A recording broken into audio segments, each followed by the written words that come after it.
they looked at the stories and they said, we want to make something for the fans. So I said, all I wanted to do was tell a story of what happened.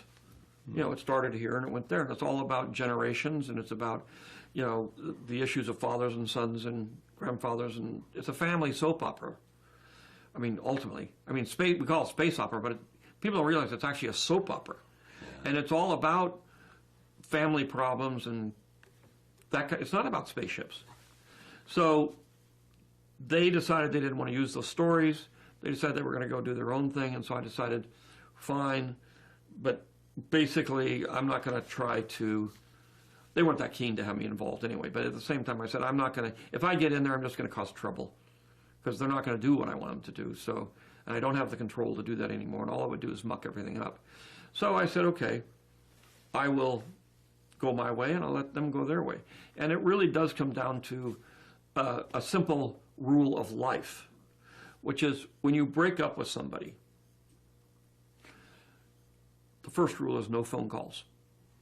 The second rule, you don't go over to their house and drive by to see what they're doing. Yes. The third one is you don't show up at their coffee shop or the things what you're going to run in.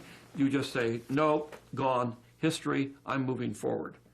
Because every time you do, and you know, we all learn this from experience, every time you do something like that, you're opening the wound again. And it just makes it harder for you. You have to put it behind you, and it's a very, very, very hard thing to do. But you have to just cut it off and say, okay, end the ball game. I got to move on. And everything in your body says, don't, you can't. And these are my kids.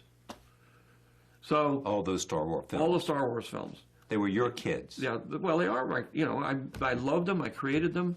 I'm very intimately involved in them, and obviously to and sell you them sold off. them. I sold them to the white slavers that take these things and. Okay, but having said all that, and having talked to you for the last, and known you for a while, and admired you, I mean, it must hurt you.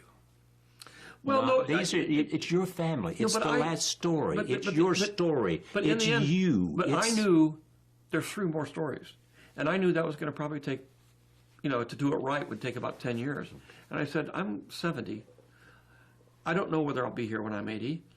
You know, every 10 years the odds get less. And so I said, and I'm not ready to do that because I want to do these other things. So I have to make the decision on my own that it's time for me to move on.